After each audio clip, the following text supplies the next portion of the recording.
આવતીકાલે અયોધ્યા ખાતે રામલલ્લાની મૂર્તિની પ્રાણ પ્રતિષ્ઠા મહોત્સવ થવા જઈ રહ્યો છે.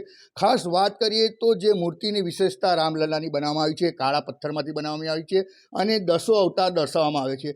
ત્યારે આ એક મૂર્તિ જે છે રામલલ્લાની બનાવવામાં છે, એની આબેહૂબ એક મૂર્તિ જે છે વર્ષોથી નર્મદા જિલ્લાના રામપુરા ગામે આવેલી છે. આ રામપુરા ગામના તમને આ ન્યૂઝ 18 પર એક્સક્લુઝિવ મૂર્તિ બતાવવા જઈ રહ્યા છે કે જે રણછોડજીની મૂર્તિ છે, જેમાં 10 અવતાર દર્શાવવામાં આવ્યા છે.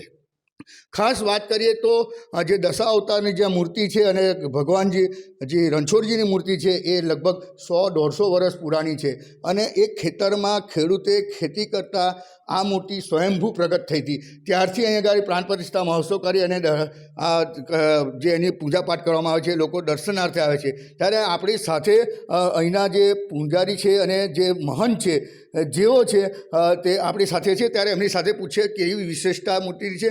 એક મૂર્તિ આપણા ત્યાં વર્ષોથી છે અને બીજી મૂર્તિ રામલલ્લાની હવે થવા જઈ રહી છે. આમ જોવા જઈએ તો દશા અવતારનું મૂર્તિ સ્વરૂપ ક્યાંય જોવામાં આવતું નથી. આખા ભારત દેશમાં નહીં, વિશ્વમાં જોઈએ તો આવું દશા અવતારનું સ્વરૂપ અત્યાર સુધી માત્ર ને માત્ર નર્મદા ડિસ્ટ્રિક્ટના આ રામપુરા ગામે હતું. પણ અત્યારે જે મોદી સાહેબ ત્યાં અયોધ્યા નગરીની અંદર રામ જન્મભૂમિ ઉપર મંદિરનું નિર્માણ થયું છે અને એમાં જે રામજીનું સ્વરૂપ પધરાવવા જઈ રહ્યા છે એ રામજીનું સ્વરૂપ પણ આ જ રીતે દશા અવતાર સહિતનું છે. ધન્ય છે કે આ દશા અવતાર સહિત રામજી એ મૂર્તિની ત્યાં 22 તારીખના રોજ પ્રાણ પ્રતિષ્ઠા થઈ રહી છે.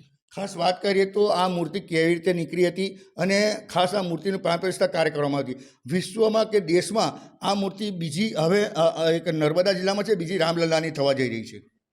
આ મૂર્તિનું પ્રાગટ્ય જોઈએ તો અહીંયા સામે પીપળો છે અને તેની બાજુમાં જે રણછોડરાયનું પ્રાગટ્ય સ્થાન છે, જ્યાં અત્યારે અમે ત્યાં પગલાં મૂકેલા છે અને એ પગલાંની નીચે વિશેષતઃ 1.25 કરોડ મંત્ર લેખન પણ મૂકેલું છે અને 101મા વર્ષમાં પ્રવેશ થાય તે સમયે અમે અહીંયા આગળ 7 દિવસનો શ્રીમદ ભાગવતજીનો સપ્તાહ અને 10મા સ્કંદનો સ્વાહાકારનો 1 અઠવાડિયાનો કાર્યક્રમ કરેલો.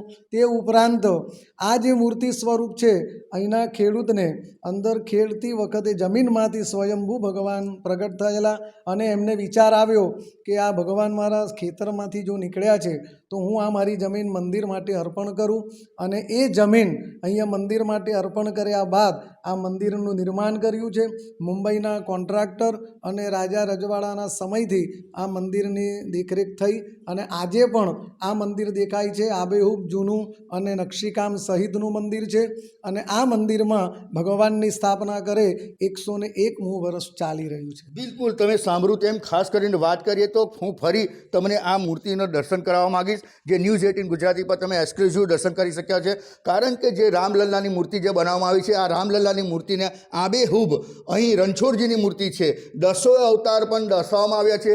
આ મૂર્તિ સ્વયંભૂ પ્રગટ થયેલી છે. એટલે કહી શકાય કે ભારતભરમાં એક જે મૂર્તિ હતી જે 10 અવતારની જે નર્મદા જિલ્લાના રામપુરા ગામે હતી, હવે બીજી મૂર્તિ જે છે રામલલ્લાની થશે. એટલે કહી શકાય કે જે આવતીકાલે રામલલ્લાના જે પ્રાણ પ્રતિષ્ઠા મહોત્સવ છે, જેની જે મૂર્તિ બનાવવામાં આવી છે, જે કારીગરોએ મૂર્તિ કલાકારોએ બનાવવામાં આવી છે, એવી આબેહૂબ નર્મદા જિલ્લામાં જે મૂર્તિ છે રણછોડજીની, તે તમને અમે ન્યૂઝ 18 ગુજરાતી પર દર્શન કરાવી રહ્યા છીએ.